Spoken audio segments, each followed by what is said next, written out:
Desk Tour 2025. So I've been working on my setup for the past 3 years now, and throughout the time there are things that I've added and things that I've continued to use till this day. So we're going to touch on that. Enough being said, let's get on to the desk tour.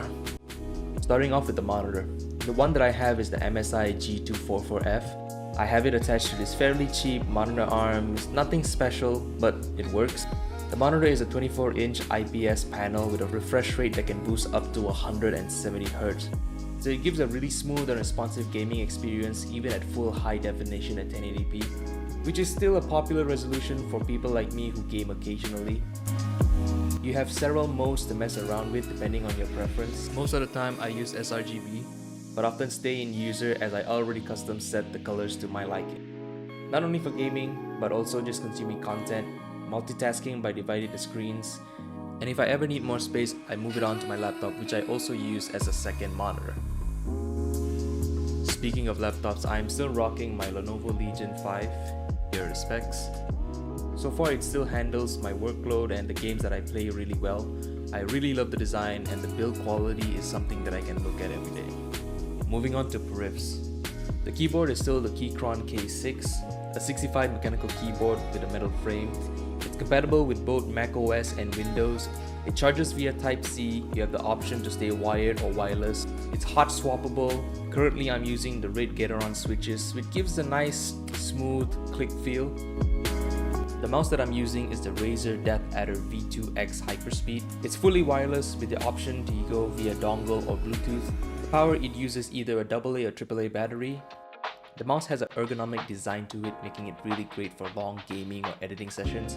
It fits well in my hand. It has a crazy 14,000 DPI, and personally I never use it that high, but it's good to know. It has 7 programmable buttons allowing you to easily customize at the Razer Synapse. I am open to try out a different mouse for editing, like the MX Master.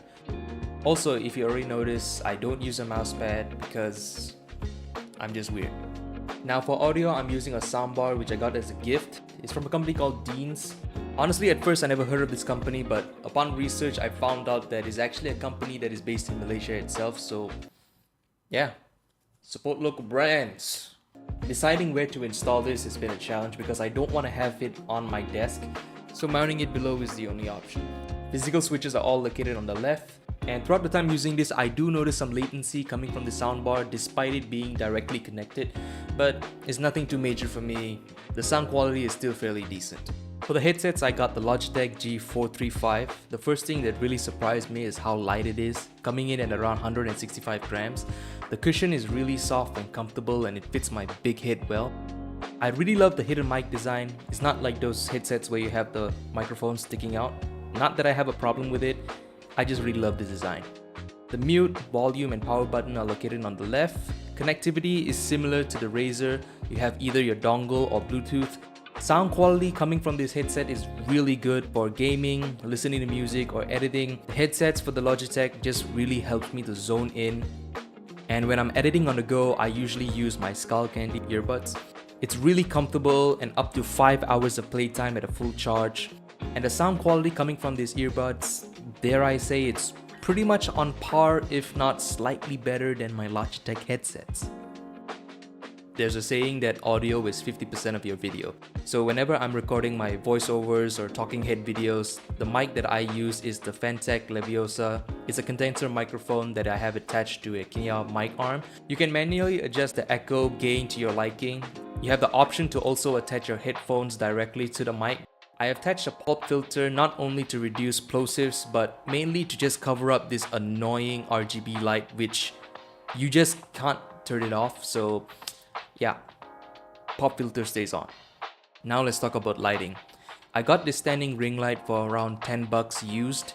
I was originally planning to get a monitor light bar, but for 10 bucks it's really hard to pass. This is pretty much a replacement for a monitor light bar, and I use this ring light mainly for shooting, unboxing or product shots. Tucked away in the corner is another ring light, but this one does have RGB. I got this online on Shopee. It comes with both manual and a mobile app. I use it to illuminate the background to add more color and depth to the scenes, even though it's small, but yeah, I found a use for it. And of course, the foundation for every lighting setup is a key light. A key light plays a crucial role in shaping the overall look and feel of your video or subject. It does come with a remote, so it's a lot easier to control and adjust. I mainly use it during the night when shooting content. The one that I have doesn't have a specific brand, but it pretty much functions the same, so it works for me. To add more ambience to my setup, I had this lamp made from just stuff laying around. Believe it or not, it's actually made from a collapsible silicone water bottle, and to control the amount of brightness, just adjust the height. Other stuff that I collected that gives more character to my setup are like these fake plants, because my cactus died. This wooden tribal mask that watches over me while I edit. I also just use the teeth to hang up my chains. This tiny Japanese sign that reminds me to come and visit Japan. A bamboo tray that I store mostly miscellaneous items. And of course my add-on lens for my smartphone that I use to record my content. So as you can tell, I'm not all into minimalism. I love to have a bunch of stuff on and around my desk. To me, it just gives me some inspiration. It makes good props when recording shorts, and it's just my creative space. Guys, thank you so much for being on this journey with me for the past year on this channel. If you have any questions, be sure to drop them down in the comments down below. I'll catch you in the next one. Take care.